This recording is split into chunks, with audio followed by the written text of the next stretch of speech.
आता आपल्याला बघायचं आहे types of electronic spectra.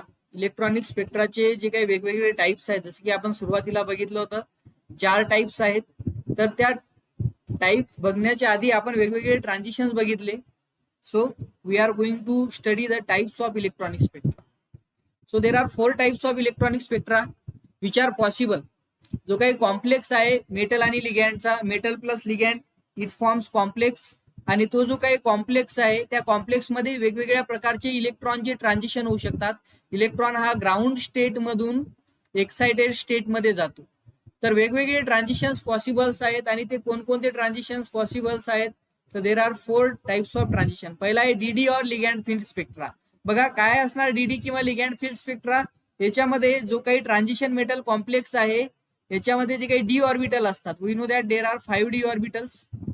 And that 5d orbital in the presence of ligand field gets splitted into the 2 sets of orbital. एक तर आहे T2G आणि दुसरा आहे EG.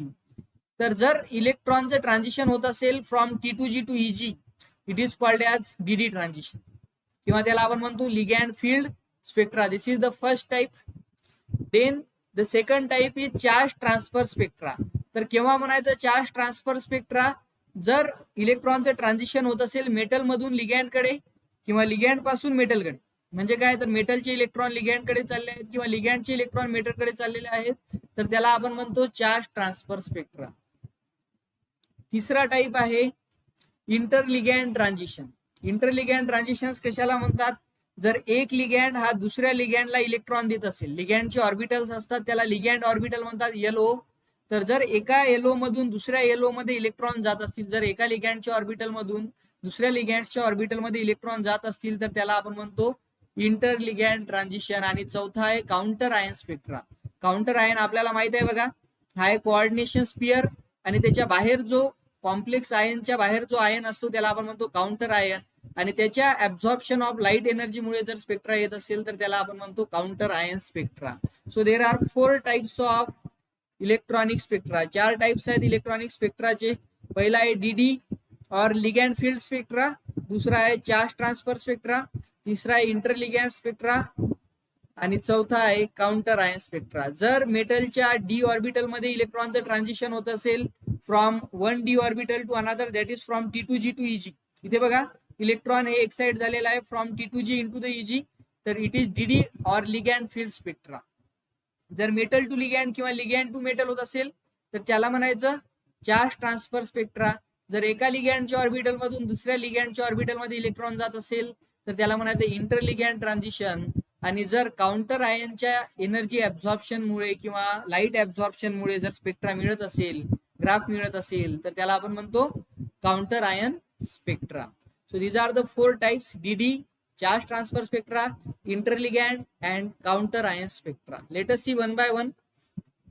कशाला म्हणतात DD or ligand field spectra. So it is very easy. DD or ligand field spectra याच्यामध्ये काय होते बघा, तर याच्यामध्ये इलेक्ट्रॉन हा एक्साइट होतो from T2G into the EG. Let us say any one example. For example हा आहे बघा TiH2/6 2+, TiH2/6 2+. Now tell me टिटेनियमचा ऍटॉमिक नंबर किती आहे सांगा सर्वजण participant. You can unmute. What is the atomic number of titanium?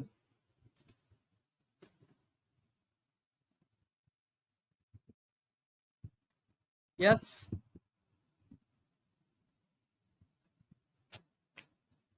(22). Yes, very good, it is 22. आणि कारण की टिटेनियमचा ऍटॉमिक नंबर 22 आहे आणि इथे ऑक्सिडेशन स्टेट जी आहे ही आहे +2, तर जर टिटेनियमचा ऍटॉमिक नंबर 22 आहे तर त्याचं इलेक्ट्रॉनिक कॉन्फिगरेशन जे आहे ते येणार 3d2 4s2 एर्गॉन. त्यानंतर इथे याची ऑक्सिडेशन स्टेट आहे +2. 2 इलेक्ट्रॉन जर का आपण रिमूव्ह केले तर येणार 3d2. आता बघा हा जो टिटेनियम आहे याच्या डी ऑर्बिटल मध्ये 2 इलेक्ट्रॉन्स आहेत like this 1 and 2. In the presence of water field or octahedral field of water what would happen, याची जी काय आहे स्प्लिटिंग होणार into the T2G and EG. जे 2 इलेक्ट्रॉन्स आहेत हे T2G मध्ये जाणार लाईट एनर्जी जशी टाकली या कॉम्प्लेक्स वरती, तर एक इलेक्ट्रॉन T2G मधून EG मध्ये जाणार. T2G मधून EG मध्ये जाणार. आता मला सांगा हे जे ट्रान्झिशन आहे, एक minute.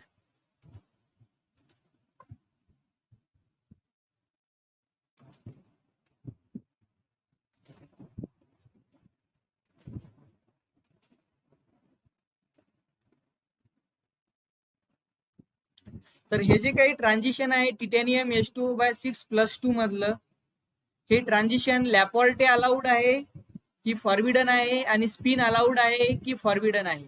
Any one from the participant. Ti H2O/6+2 याचा आलेला आहे 3D2. याची केलेली आहे आपण splitting into the T2G and EG. T2G मध्ये गेले 2 इलेक्ट्रॉन, EG मध्ये 0 इलेक्ट्रॉन, आणि एक्साइटेशन होता है from T2G into the EG. So tell me this transition is Laporte allowed or forbidden, spin allowed or forbidden? Anyone from the participant?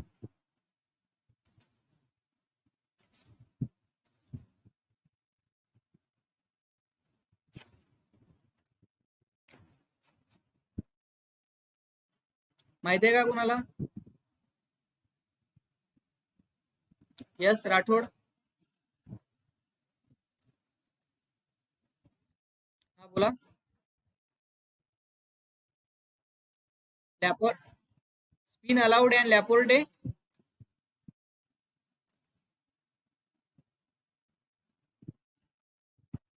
Spin allowed आणि Laporte forbidden or allowed?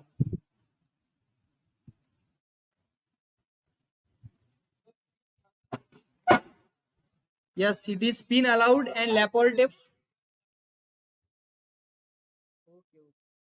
बघा हे जे काही transition आहे, हे transition दिसून नाही राहिलं. तर बघा, ज्यांना क्लिअर दिसत नाही त्यांच्याकडे नेटवर्क प्रॉब्लेम आहे, तर तुम्ही युट्यूब वरती व्हिडिओ बघून घेसाल मग नंतर, कारण की काही जणांना क्लिअर दिसत आहे. तर हे जे ट्रान्झिशन आहे बघा, हे ट्रान्झिशन आहे लॅपोर्टे फॉरबिडन आणि स्पिन अलाउड. लॅपोर्टे फॉरबिडन आणि स्पिन अलाउड. कारण काय बघा, तर इथे जो काही इलेक्ट्रॉन एक्साइट होत आहे from T2G into the EG, after excitation जर का आपण number of unpaired electron count केले, तर आधी होते 2 आणि आता आहे 2. तर number of unpaired electron change होत नाही, म्हणजे स्पिन चेंज होत नाही, आणि स्पिन चेंज होत नाही याचा अर्थ स्पिन अलाउड ट्रान्झिशन आहे.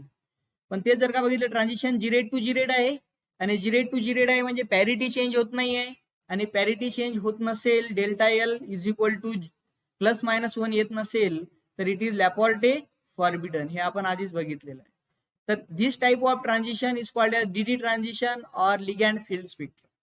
सिंपल वर्ड मध्ये जर म्हणायचं झालं, तर जर T2G मधून EG मध्ये इलेक्ट्रॉन जात असेल, मेटलच्या D ऑर्बिटल मध्ये ट्रान्झिशन होत असेल, तर त्याला आपण म्हणतो DD ट्रान्झिशन किंवा ligand field spectra.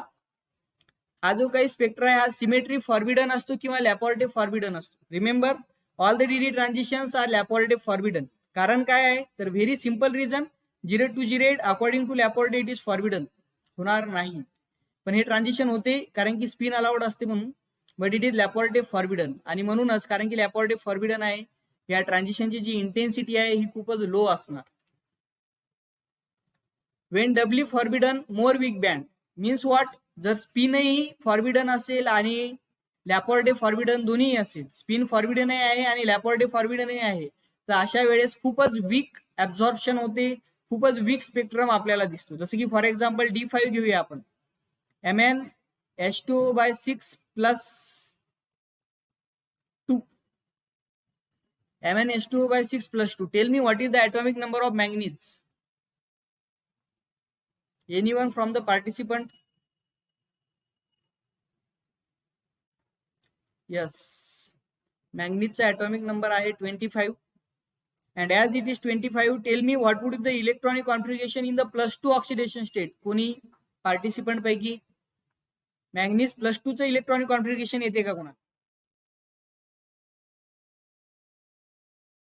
Manganese +2, manganese in +2.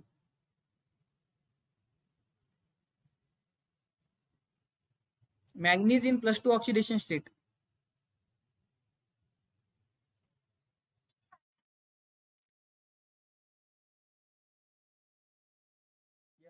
Very good. 3D5 4s2 आणि ते जे 2 इलेक्ट्रॉन आहेत हे +2 ऑक्सिडेशन स्टेट असल्यामुळे चालले जाणार. तर इथे ना 3d5. आता 3d5 आहे तर डी मध्ये 5 इलेक्ट्रॉन आहेत अशा पद्धतीने 1 2 3 4 5. वॉटरच्या ऑक्टाहेड्रल फील्ड मुळे स्प्लिटिंग होणार into the T2G and EG. T2G 3 orbital, EG 2 orbital, प्रत्येक ऑर्बिटल मध्ये 1 इलेक्ट्रॉन जाणार. 1 2 3 4 5 कारण की हा स्पिन कॉम्प्लेक्स आहे. वॉटर हा वीक फील्ड लिगँड आहे फॉर द मॅग्नीज +2. आता बघा जेव्हा याच्यावरती लाईट एनर्जी पडणार तर लाईट एनर्जी पडल्याच्या नंतर हा जो इलेक्ट्रॉन आहे T2G मधून EG मध्ये एक्साइट होईल. ओके, तर सपोज T2G मधून EG मध्ये एक्साइट झाला 1 इलेक्ट्रॉन, 2 इलेक्ट्रॉन खाली आणि हा जो इलेक्ट्रॉन आहे हा वर जाणार. आता वर जाण्यासाठी वर आधीच हाफ फील्ड आहे तर हंट्स रूलच्या म्हणण्यानुसार जोपर्यंत हाफ फील्ड आहे तोपर्यंत सेम स्पिन असतो, त्याच्यानंतर पेअरिंग होते. तर आता जो खालचा T2G मधला EG मध्ये इलेक्ट्रॉन गेलेला आहे हा इथे पेअर होणार. आता जर तुम्ही बघितलं तर इथे अनपेड इलेक्ट्रॉन आहेत 5. इथे जर का बघितलं तुम्ही तर अनपेड इलेक्ट्रॉन आहेत 5. In case of before excitation the number of unpaired electrons are 1 minute. Yes. Before excitation, number of unpaired electrons are 1, 2, 3, 4, 5. After excitation 1, 2 आणि 3. फक्त 3च अनपेड इलेक्ट्रॉन उरलेले आहेत इथे आणि आधी 5 होते. तर number of unpaired electron change होत आहे आणि कारण की number of unpaired electron change होत आहे, it is a easy way to identify that it is spin forbidden. हे जे ट्रान्झिशन आहे हे स्पिन फॉरबिडन आहे. कारण काय त्याच्या स्पिन फॉरबिडन असण्यामागे, तर बघा number of unpaired electron change झाले किंवा स्पिन चेंज झालेल्या इलेक्ट्रॉनचा ड्युरिंग द एक्साइटेशन, तर हे जे ट्रान्झिशन आहे हे स्पिन फॉरबिडन आहे. सांगा व्हॉट अबाउट द लॅपोर्टे. लॅपोर्टे फॉरबिडन असणार की अलाउड असणार? हे जे ट्रान्झिशन आता आपण दाखवलेलं आहे हे ट्रान्झिशन लॅपोर्टे अलाउड आहे की स्पिन अलाउड आहे? सॉरी, लॅपोर्टे अलाउड आहे की फॉरबिडन आहे?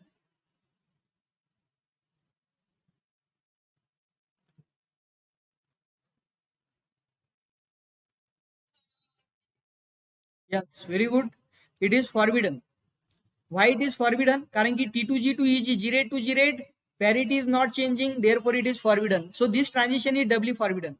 Are you getting what I am saying? In case of MnH2O/6 plus 2, it is doubly forbidden. What is doubly forbidden? It is spin forbidden. कारण काय ते D5 आहे आणि D5 हा स्पिन फॉरबिडन असतो आपल्याला माहित आहे. माहित नसेल तर बघून घ्या. इथे जो D5 आहे जेव्हा एक्साइट होईल तेव्हा स्पिन चेंज होणार आणि स्पिन चेंज होणार तर स्पिन जो सिलेक्शन रूल आहे तो फॉलो होत नाही. Therefore it is spin forbidden. T2G to EG, G-rate to G-rate, and as it is G-rate to G-rate, it is Laporte forbidden. It is Laporte forbidden. So it is doubly forbidden. आणि जर doubly forbidden band असेल तर तो weak band असतो. पुन्हा एकदा बघा, आपण बघत आहे DD किंवा लिगँड फील्ड स्पेक्ट्रा. डीडी किंवा लिगँड फील्ड स्पेक्ट्रा बद्दल आपण काय बघितलं? डीडी किंवा लिगँड फील्ड स्पेक्ट्राला डीडी ट्रान्झिशन म्हणतात किंवा लिगँड फील्ड स्पेक्ट्रा आपण म्हणू शकतो. हा सिमेट्री फॉरबिडन असतो, म्हणजे नेहमीच लॅपोर्टे फॉरबिडन असतो आणि म्हणून याची इंटेन्सिटी लो असणार.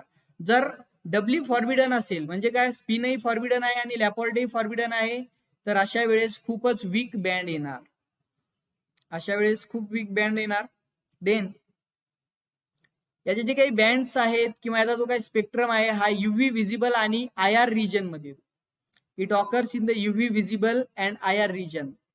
आय थिंक तुम्हाला इलेक्ट्रोमॅग्नेटिक स्पेक्ट्रम माहित असेल. What is electromagnetic spectrum? Cosmic, gamma, X ray, IR, UV, visible, IR. इथे IR नसतो, इथे एक्स रे असतो. Cosmic, gamma, X ray, UV, visible, IR, micro and radio. हे लक्षात ठेवण्यासाठी एक ट्रिक आहे बघा, जर तुम्हाला माहित नसेल तर लक्षात ठेवा. College guides are ultimate visitors in my restaurant. हे वाक्य जे आहे हे मी जनरली लक्षात ठेवतो आणि याच्यावरून तुम्हाला हा जो इलेक्ट्रोमॅग्नेटिक स्पेक्ट्रम आहे हा लक्षात राहतो. College means cosmic, guys means gamma ray, R means X ray, U वरून येते UV, त्याच्यामध्ये जो व्ही आहे व्हिजिटरचा त्याच्यावरून येते व्हिजिबल, आय वरून IR, एम वरून मायक्रो आणि आर वरून radio. So this is the electromagnetic spectrum. What is happening in the electromagnetic spectrum from cosmic to radio? जर तुम्ही कॉस्मिक टू रेडिओ गेले तर वेवलेंथ इन्क्रीजेस आणि वेवलेंथचे अपोजिट असते फ्रिक्वेन्सी आणि energy. So if wavelength increases, frequency and energy decreases. From cosmic to radio, wavelength increases, and if wavelength increases, frequency and energy decreases. तर मला सांगा कोणत्या रिजनची वेव्हलेंथ सर्वात जास्त आहे आणि कोणत्या रिजनची फ्रिक्वेन्सी सर्वात जास्त आहे? Anyone from the participant.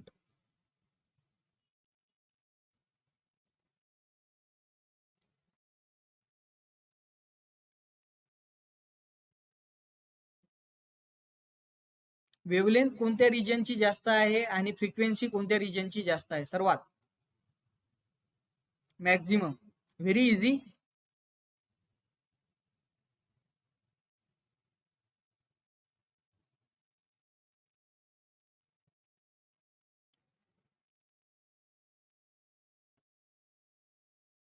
जर मीटिंग एंड झाली तर पुन्हा जॉईन करायचं. बघा तुम्हाला माहित आहे कोणाला? बघा कॉस्मिक टू रेडिओ वेव्हलेंथ वाढत जाते, तर सर्वात जास्त वेव्हलेंथ कोणाची असणार आहे? Radio region. आणि ज्याची वेव्हलेंथ सर्वात जास्त त्याची फ्रिक्वेन्सी सर्वात कमी. त्यानंतर सर्वात कमी वेव्हलेंथ आहे कॉस्मिकची, तर त्याची फ्रिक्वेन्सी आणि एनर्जी सर्वात जास्त असणार. Okay. So cosmic to radio wavelength increases, frequency and energy decreases. नाव जे काही डीडीचे बँड्स आहे, डीडी ट्रान्झिशनचा जो काही स्पेक्ट्रम आहे, बँड आहे, हा दिसतो आपल्याला युव्ही विजिबल आणि नियर आयआर रिजन मध्ये. You can see here. इथे तुम्ही बघू शकता बघा, युव्ही विजिबल आणि आयआर हे तीन जे काही रिजन आहेत हे एकमेकांचे इमिजिएट रिजन आहेत, जवळचे रिजन्स आहेत. आणि याच रिजन मध्ये आपल्याला मिळतो डीडी ट्रान्झिशनचा स्पेक्ट्रा, किंवा त्याला दुसरं नाव आहे लिगॅन्ड फील्ड स्पेक्ट्रा, युव्ही विजिबल आणि आयआर. तर याच्यामध्ये जे काही आयआर रिजनचे जे काही बँड्स आहेत त्यांची एनर्जी खूपच कमी असते आणि म्हणून they are not that important. Visible रिजनचे जे काही बँड्स आहेत हे आपण सर्वात जास्त स्टडी करतो. तर हे जे काही डीडी ट्रान्झिशन आहे, it give structural information about the complex. याच्यावरून तुम्ही नंबर ऑफ अनपेड इलेक्ट्रॉन काढू शकता, किंवा तो जो काही कॉम्प्लेक्स आहे त्याच्या स्ट्रक्चर बद्दल आपल्याला हे जे काही ट्रान्झिशन्स आहेत हे इन्फॉर्मेशन देतात. जसं की TiS2O/6 3+ आहे. आता सांगा TiS2O/6 +3 मध्ये 3D मध्ये किती इलेक्ट्रॉन्स असतील? Anyone from the participant. Titanium +3 3D मध्ये किती इलेक्ट्रॉन्स असणार?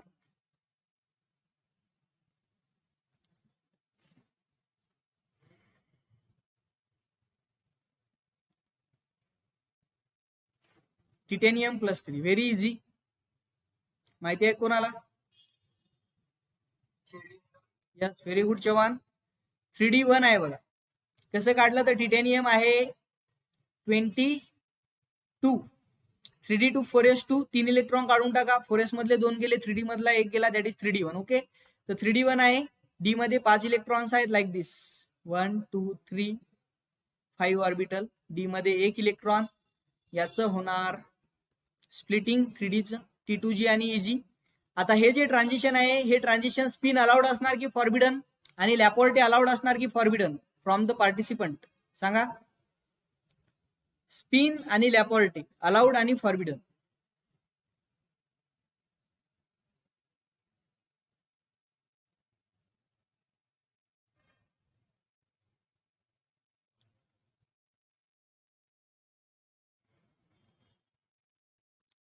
Very easy. काही अवघड नाही याच्यामध्ये. इलेक्ट्रॉन जेव्हा एक्साइट झाला त्याच्यानंतर बघायचं स्पिन चेंज झाला का.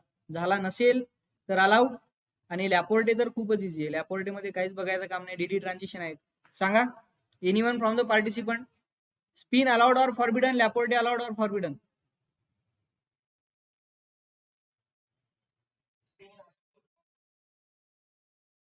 देवेंद्र चव्हाणचं म्हणणं आहे स्पिन अलाउड आणि लॅपोर्टे अलाउड.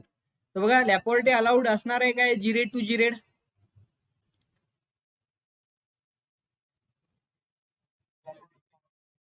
लॅपोर्टे फॉरबिडन आहे आणि स्पिन अलाउड आहे. So this is TiS2O/6 +3. तर हा जो आहे हा डीडी ट्रान्झिशन दाखवतो. का दाखवतो? कारण की डीडी ट्रान्झिशन होते बघा याच्यामध्ये स्पिन अलाउड ट्रान्झिशन आहे फ्रॉम T2G टू EG. हा जो आहे हा सिमेट्री फॉरबिडन लॅपोर्टे ट्रान्झिशन जो आहे तो फॉरबिडन राहणार. सिमेट्री फॉरबिडन लो इंटेन्सिटीचा बँड येणार याचा. ओके. नाव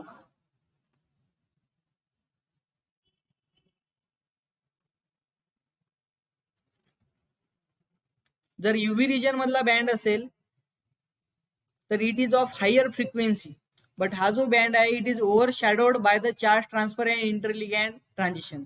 याचा अर्थ काय बघा, तर जे काही इलेक्ट्रॉनिक स्पेक्ट्रम येणार आहे, जसं की for example this is the electronic spectrum, तर हा जो बँड आहे हा युव्ही रिजन मध्ये जर का असला तर it is generally overshadowed by charge transfer and interligand transition. जर चार्ज ट्रान्सफरही असेल त्या कॉम्प्लेक्समध्ये आणि इंटरलिगॅन्ड ट्रान्झिशनचाही बँड येत असेल तर हा जो बँड आहे हा जनरली झाकल्या जातो, ओव्हर शॅडोड होतो. त्याच्यानंतर जो व्हिजिबल रिजन मधला बँड आहे डीडी ट्रान्झिशनचा, it is the only studied DD transition. हा जो स्पेक्ट्रा आहे किंवा हा जो बँड आहे जो व्हिजिबल रिजन मध्ये येत असेल हा सर्वात जास्त स्टडी होतो, किंवा हाच असा बँड आहे डीडी ट्रान्झिशनचा जो की आपण जनरली स्टडी करतो. आणि जर आय आर रिजनच्या जवळ असेल तर it is of very low frequency आणि आपण त्याला एक्सपेरिमेंटली डिटेक्ट नाही करू शकत. बघा मी तुम्हाला आता सांगितलं होतं इलेक्ट्रोमॅग्नेटिक स्पेक्ट्रम, त्यासाठी एक ट्रिक सांगितली होती, college guys are ultimate visitors in my restaurant. तर त्याच्यामध्ये जर का बघितलं तुम्ही, college guys are ultimate, ultimate means UV, त्यानंतर visitors means visible and R means I R, college guys are. So UV visible I R याच्यामध्ये जर का डावीकडून उजवीकडे गेले तर आय आर ची वेव्हलेंथ ही सर्वात जास्त आहे, फ्रिक्वेन्सी ही सर्वात कमी आहे. फ्रिक्वेन्सी कमी तर आय आर ची एनर्जी सर्वात कमी. बघा lower frequency not accessible experimentally, आणि म्हणून आय आर जो आहे, आय आर रिजन मधला जो काही बँड आहे तो आपण एक्सपेरिमेंटली स्टडी करत नाही. युव्ही रिजनची जी काही एनर्जी आहे किंवा फ्रिक्वेन्सी आहे ती हाय आहे, आणि कारण की हाय फ्रिक्वेन्सी आहे हा बँड आपण सर्वात जास्त स्टडी करायला पाहिजे. बट प्रॉब्लेम काय आहे, तर हा ओव्हर शॅडोड होतो, हा झाकला जातो बाय दुसरे बँड. दुसरे बँड कोणते आहेत, चार्ज ट्रान्सफर आणि इंटरलिगॅन्ड ट्रान्झिशन, आणि म्हणून डीडी ट्रान्झिशनचा फक्त आणि फक्त व्हिजिबल रिजन मधला जो बँड आहे हा सर्वात जास्त आपण स्टडी करतो. So this is all about the DD transition. बघा डीडी ट्रान्झिशन बद्दल आपण काय काय बघितलं. सर्वात पहिले तर आपण बघितलं that it is also called DD transition or ligand field transition. त्यानंतर it is symmetry forbidden. Symmetry forbidden means what, it is always Laporte forbidden. Reason काय लॅपॉर्टे फॉरबिडन असण्यामागे, तर gerade to gerade all transitions are Laporte forbidden. जेव्हा doubly forbidden असेल म्हणजे स्पिनही forbidden आहे आणि लॅपॉर्टे forbidden आहे. बँड हा खूपच वीक येतो. याच्यामधला जो युव्ही रिजनचा बँड आहे, व्हिजिबल रिजनचा आणि आय आर रिजन मधले बँड येतात, तर युव्ही रिजनचा बँड हा हाय फ्रिक्वेन्सीचा जरी असला तरी तो ओव्हर शॅडोड होतो दुसऱ्या ट्रान्झिशनमुळे, म्हणून तो आपल्या कामा नाही. आय आर रिजन मधला जो बँड आहे तो कमी फ्रिक्वेन्सीचा आहे आणि म्हणून तो आपण एक्सपेरिमेंटली असेस करू शकत नाही, एक्झामाइन करू शकत नाही, त्याला ओळखू शकत नाही. म्हणून फक्त आणि फक्त व्हिजिबल रिजन मधले जे डीडी ट्रान्झिशनचे बँड आहेत हे आपल्या कामाचे आहेत, जे की स्ट्रक्चरल इन्फॉर्मेशन देतात कॉम्प्लेक्स बद्दल, कॉम्प्लेक्सचं स्ट्रक्चर कसं आहे याच्याबद्दल आपल्याला इन्फॉर्मेशन सांगतात. जसं की इथे बघा, this is the DD spectra of a complex Ni_NH3/6+2. तर Ni_NH3/6+2 याच्यामध्ये सांगा निकेलचं इलेक्ट्रॉनिक कॉन्फिगरेशन काय असणार, माहिती आहे कोणाला? निकेल ऍटॉमिक नंबर सांगा.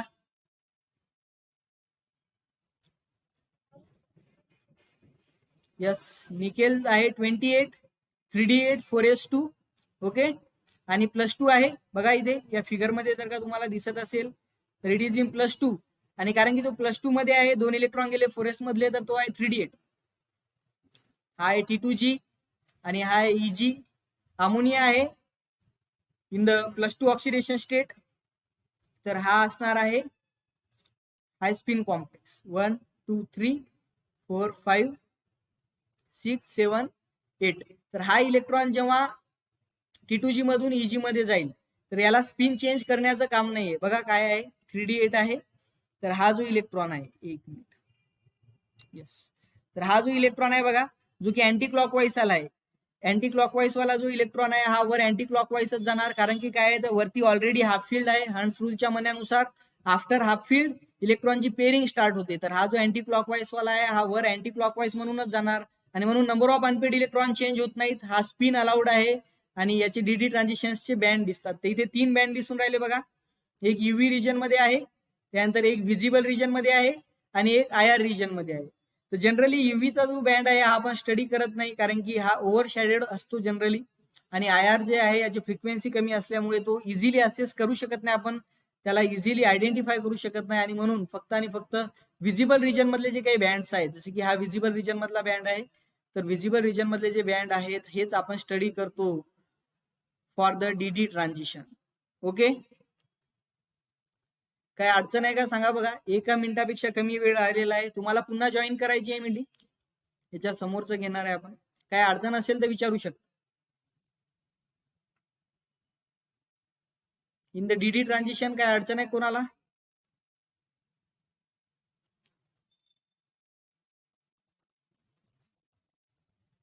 चार टाईपचे ट्रान्झिशन बघितले बघा आपण. डीडी ट्रान्झिशन और लिगॅंड फिल स्पेक्ट्रा. सीटीएस जे आपल्याला बघायचं आहे, इंटरलिगॅंड आणि counter ion spectra. DD transition म्हणजे 3D T2G to EG electron transfer होणार किंवा एक्साइट होणार. आणि हे लॅपॉर्टे फॉर्बिडन असतात. जेव्हा डब्ल्यू फॉर्बिडन असेल तेव्हा खूपच वीक बँड येतो. युव्ही विजिबल किंवा IR रिजन मध्ये यांचे बँड्स येतात, पण आपल्या कामाचा फक्त विजिबल आहे. काय कारण आहे तर ते आपण बघितलं आणि यांचं आपण एक्झाम्पल बघ. नेक्स्ट टाईप आहे charge transfer spectra. Charge transfer spectra जो पहिला टाईप आपण बघितला तो होता डीडी ट्रान्झिशन.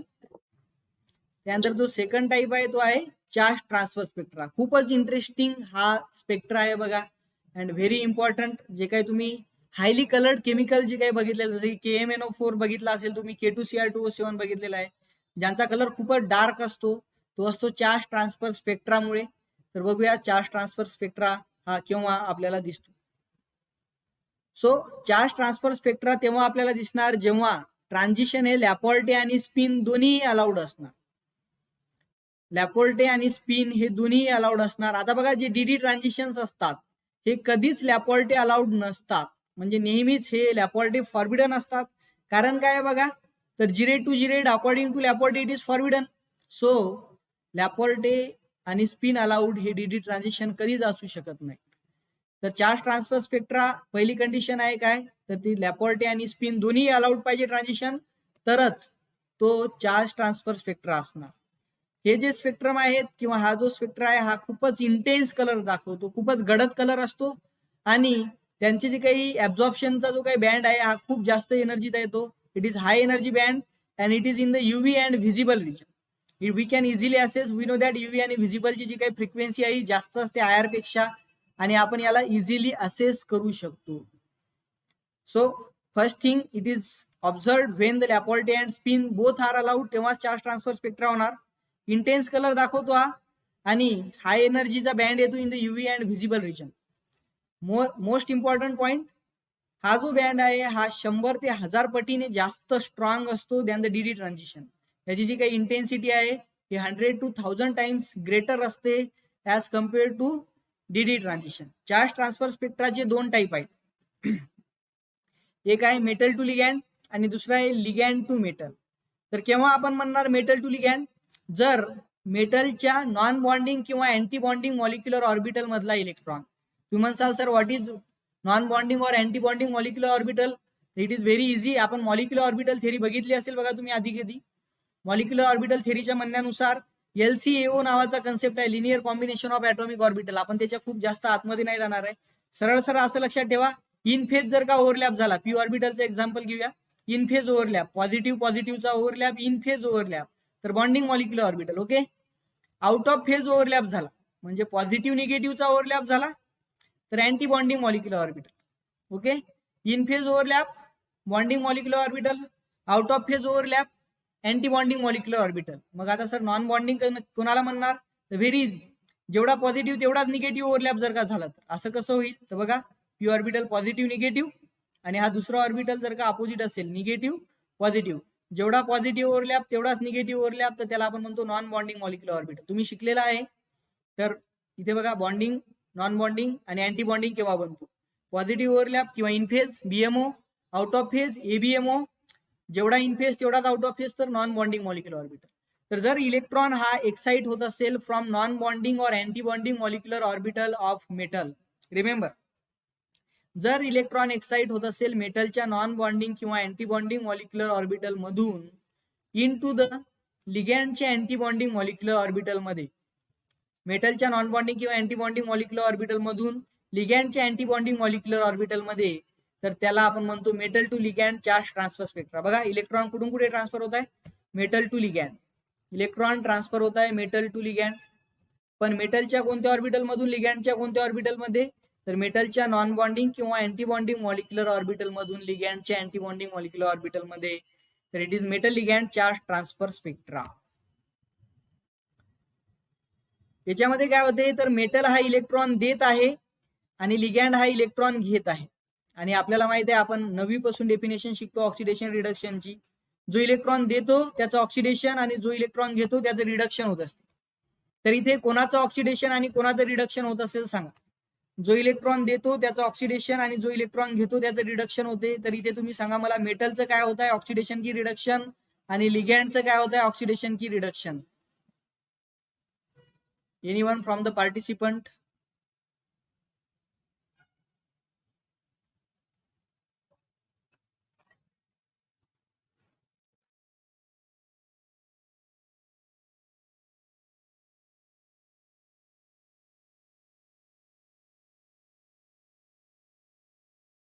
सांगा, कुणी एक जण, आवाज आला नाही तुमचा.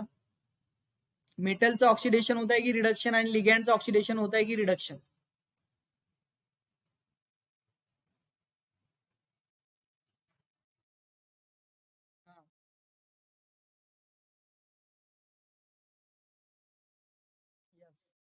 किंवा सिंपल वर्ड मध्ये जर सांगायचं झालं तर मेटलचं ऑक्सिडेशन होत आहे आणि लिगॅंडचं रिडक्शन होत आहे. Yes, very good Shubhangi Rathod. बघा आता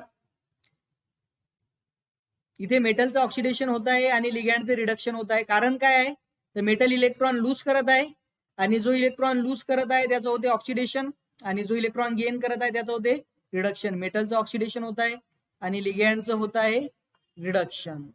so in the metal to ligand charge transfer, ligand is reduced, लिगॅंडचं रिडक्शन होते. हा जो बँड आहे युव्ही रिजन मध्ये दिसतो, but many times tail in visible region. Tail in visible region म्हणजे काय, त्याचा जो काही शेवटचा पार्ट आहे हा विजिबल रिजन मध्ये जाऊ शकतो. जसं की फॉर एक्झाम्पल सियर, हा बँड आहे, ओके, हा बँड आहे, आणि सपोज याचा जो मेन हा रिजन आहे हा युव्ही रिजन मध्ये आहे, आणि आता हा जो लास्ट वाला पार्ट आहे हा टेल करू शकतो in the visible region. So it tails in visible region but it is generally in the UV region. आपल्याला माहिती आहे सीटीएस चार्ज ट्रान्सफर स्पेक्ट्रा हा युव्ही आणि विजिबल रिजन मध्ये असतो. तर मेटल टू लिगॅंड जो आहे हा युव्ही आणि विजिबल मध्ये असतो, तो युव्ही मध्ये राहतो आणि tails in visible region.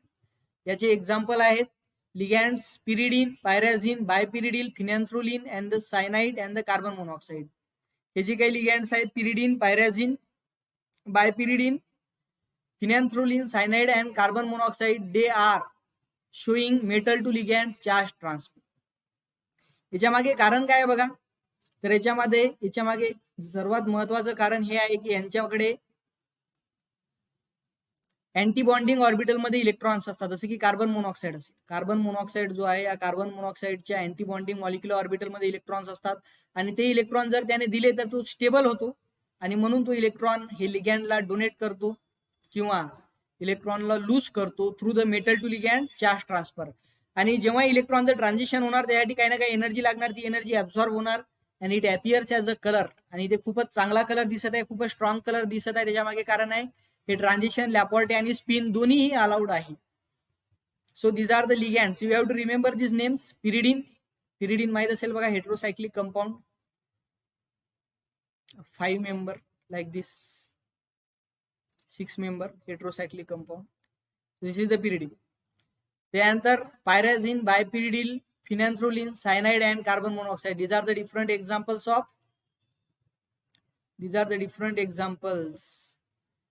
of metal to ligand charge transfer दाखवणारे लिगॅंड जे आहेत त्यांचे हे एक्झाम्पल आहे. त्यानंतर जो नेक्स्ट आहे तो आहे ligand to metal charge transfer. तर याच्यामध्ये काय होते बघा, एक मिनिट,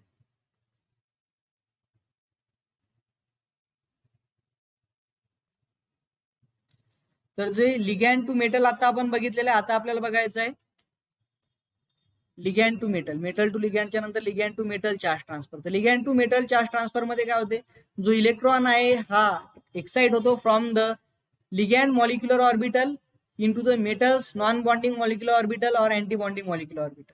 पुन्हा ज्यांना मॉलिक्युलर ऑर्बिटलचा कन्सेप्टच माहित नाही त्यांना खूप अवघड वाटत असेल, बट काही नाहीये त्याच्यामध्ये. मी तुम्हाला शॉर्ट मध्ये सांगितलं, इन फेज ओव्हरलॅप होत असेल तर बीएमओ, आउट ऑफ फेज होत असेल तर एबीएमओ, आणि जेवढा इन फेज तेवढाच आउट ऑफ फेज होत असेल तर non bonding molecular orbital.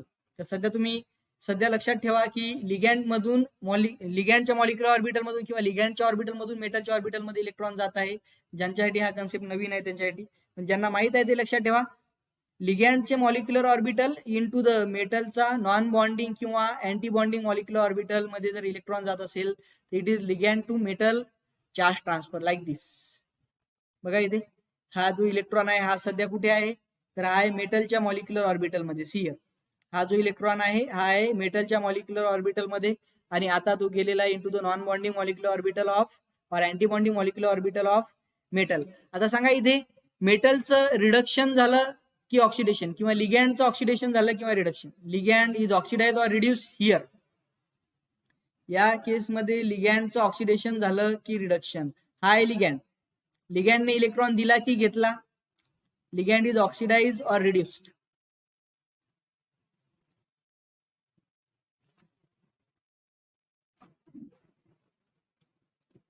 Yes, anyone from the participant. लिगँडचं ऑक्सिडेशन झालं की reduction.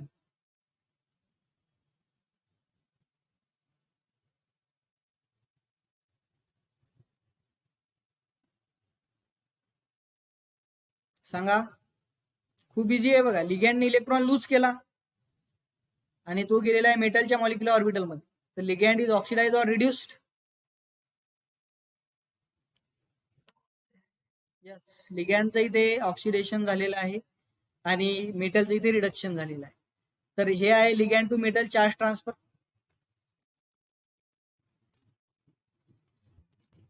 Weight a minute, there is some technical issue.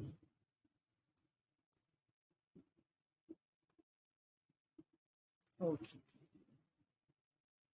It reduces metal ion and ligand is oxidize. याचा जो काही ग्राफ आहे किंवा याचा जे काही स्पेक्ट्रम आहे हा जनरली युव्ही रिजन मध्ये असतो. त्याच्यानंतर यांचे एक्झाम्पल आहेत फ्ल्युराईड, क्लोराईड, ब्रोमाइड आणि MnO4 2-. These are the examples of ligand to metal charge transfer. बघा MnO4 2-, MnO4 2- हा कंपाऊंड बघितला असेल तुम्ही, KMnO4 आणि K2MnO4. तर MnO4 2- हा K2MnO4- किंवा K2MnO4 आहे तो. जसं की आपण MnO4- जरी घेतला तर इथे मॅग्नीजची जर का ऑक्सिडेशन स्टेट तुम्हाला काढता येत असेल तर मॅग्नीजची ऑक्सिडेशन स्टेट इथे आहे एका ऑक्सिजनची -2, 4ची -8 आणि हा -1 त्यातून जर का सबट्रॅक्ट केला तर +7. मॅग्नीज इथे +7 मध्ये आहे आणि मॅग्नीज +7 जर का असला तर 3D 0 आहे, म्हणजे डी ऑर्बिटल मध्ये इलेक्ट्रॉनच नाहीये तरी तो कलर दाखवतो. तर तरी जर तो कलर दाखवत असेल तर त्याच्या मागे कारण आहे इथे ligand to metal charge transfer. काय होते बघा, हा जो ऑक्साईड आहे, हा जो ऑक्साईड लिगँड आहे हा याचे इलेक्ट्रॉन मॅग्नीजला देतो. काय होत आहे बघा, MnO4- जर का घेतला आपण तर हा मॅग्नीज आहे आणि हे ऑक्साईडचे 4 लिगँड्स आहेत. ओके, MnO4 याच्यावरती आहे 2-. आता मॅग्नीजची ऑक्सिडेशन स्टेट जर का काढली तुम्ही MnO4- मध्ये तर +7 आहे. ज्यांना काढता येत नाही त्यांच्यासाठी बघा MnO4- आहे. आपल्याला ऑक्सिडेशन स्टेट काढायची, मॅग्नीजची घ्या X, एका ऑक्सिजनची -2 तर 4 ऑक्सिजनची -8. X + -8 is equal to charge आहे -1. या -8 जर का तिकडे नेलं -1 + 8 किती आली सांगा, +7. +7 जर का तुम्ही इलेक्ट्रॉनिक कॉन्फिगरेशन काढलं तर 3D 0. मॅग्नीज मध्ये इलेक्ट्रॉन्स आहेत 0 तरी तो कलर दाखवत आहे KMnO4 मध्ये आणि खूपच स्ट्रॉंग कलर दाखवत आहे. त्यामागे कारण काय आहे, तर हे जे ऑक्साईड आहे, हे जे ऑक्सिजनची लिगँड्स आहेत हे यांचे इलेक्ट्रॉन देतात 3D मध्ये मेटलमध्ये आणि हे अशी इलेक्ट्रॉनचा ट्रान्सफर करताना कलर दिसतो. चार्ज ट्रान्सफर स्पेक्ट्रा म्हणतो आपण त्याला. ओके, तर असे लिगँड कोणकोणते आहेत जे CTS दाखवू शकतात, fluoride, chloride, bromide, MnO4-. These are the example. जसे की इथे MnO4- हा स्पेक्ट्रम दाखवलेला आहे. सो इन दिस हा जो काही तुम्हाला MnO4- स्पेक्ट्रम दिसत आहे याच्यामध्ये हा जो काही बँड आहे this is the charge transfer band. सर्वात स्ट्रॉंग, सर्वात इंटेन्स जो काही बँड आहे it is the charge transfer band. तर हा आपल्याला दिसत आहे because of ligand to metal. Okay, बघा आतापर्यंत आपण काय काय बघितलेलं आहे. Let us revise that. आतापर्यंत आपण बघितलं की there are 4 types of transitions. कोणकोणते आहेत? 4 टाइप्स ऑफ ट्रान्झिशन्स. तर एक आहे DD ट्रान्झिशन, त्याच्यानंतर आहे चार्ज ट्रान्सफर स्पेक्ट्रा, तिसरा आहे इंटरलिगँड ट्रान्झिशन आणि चौथा आहे काउंटर आयन स्पेक्ट्रा. बघा आता तुम्हाला प्रश्नांची उत्तरं द्यायची आहेत बघा. Okay, there are 4 types of transition: DD transition, charge transfer transition, interligand transition and counter ion transition. कोणाला किती आठवते बघूया आपण. पहिला आपण बघितलं डीडी ट्रान्झिशन. तर डीडी किंवा त्याला लिगॅंड फील्ड ट्रान्झिशन आपण म्हणतो, लिगॅंड फील्ड स्पेक्ट्रा म्हणतो. सांगा डीडी ट्रान्झिशन हे लॅपॉर्टे अलाउड असतात की फॉरबिडन असतात? बोला आता फास्ट सांगा उत्तर. DD transitions are Laporte allowed or forbidden? Yes, very good. It is Laporte forbidden. जर डबली फॉरबिडन असेल तर बँड हा वीक येईल की स्ट्रॉंग येईल? Very weak, very good. खूपच वीक बँड येतो. डबली फॉरबिडन म्हणजे स्पिन आणि लॅपॉर्टे दोन्ही फॉरबिडन असला तर. त्यानंतर सांगा डीडी स्पेक्ट्रा हा कोणकोणत्या रिजन मध्ये येऊ शकतो? आपल्याला माहित आहे, आपण इलेक्ट्रोमॅग्नेटिक स्पेक्ट्रम साठी एक ट्रिक सांगितली होती. ट्रिक सांगा कोणी एक जण.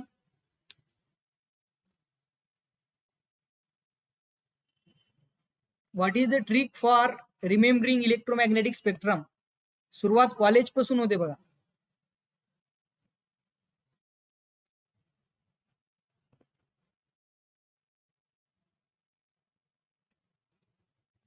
बोला, उत्तर द्या.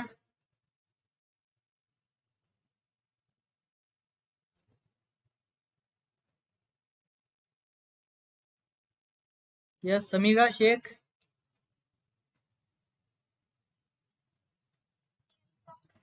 Do you know the trick? Yes.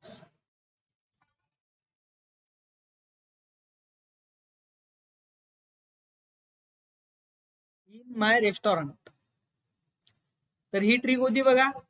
आणि या सर्व यस, या सर्व रिजन्स पैकी 3 रिजन होते ज्याच्यामध्ये डीडी ट्रान्झिशनचा स्पेक्ट्रम आपल्याला दिसतो. एनीवन सांगा उत्तर, कोणकोणते 3 रिजन्स आहेत?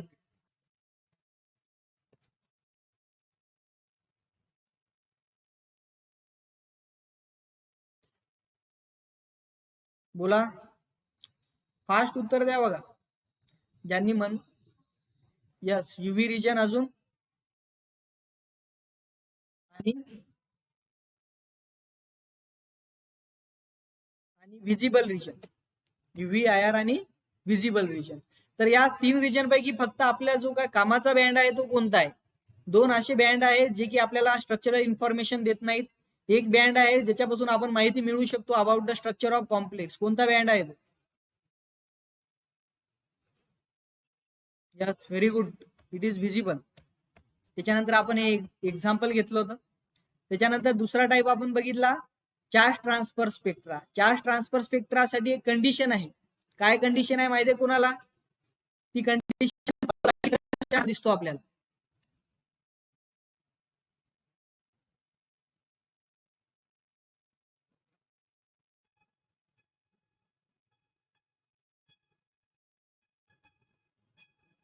माहिती आहे का? अलाउड पाहिजे स्पिन ऍज वेल ऍज लॅपॉर्टे, तरच चार्ज ट्रान्सफर आपल्याला दिसणार. स्पिन आणि लॅपॉर्टे अलाउड पाहिजे तरच चार्ज ट्रान्सफर दिसणार. इंटेन्स कलर युव्ही आणि व्हिजिबल मध्ये दिसतो. 100 ते 1000 पटीने स्ट्रॉंग बँड असतो. 2 टाईप सांगा चार्ज ट्रान्सफरचे, कोणते 2 टाईप आहेत? फास्ट.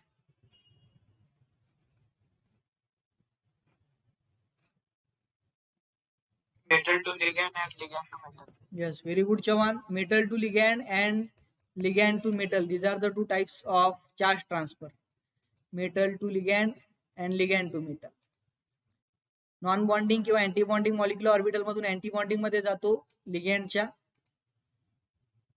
त्यानंतर आपण बघितलं की हा लिगँडला रिड्यूस करतो. युव्ही रिजन मध्ये दिसतो बट टेल सीन, आणि हे यांचे एक्झाम्पल्स आहेत. त्यानंतर आपण बघितलं ligand to metal. Ligand to metal मध्ये electron from molecular orbital of ligand into the metals, non bonding किंवा अँटी बॉन्डिंग मॉलिक्युलर ऑर्बिटल. सांगा याच्यामध्ये लिगँड मेटलचं रिडक्शन होते की oxidation in case of ligand to metal charge transfer? Metal, हा जो metal आहे, मेटल या साईडचा. Yes, very good Rathod.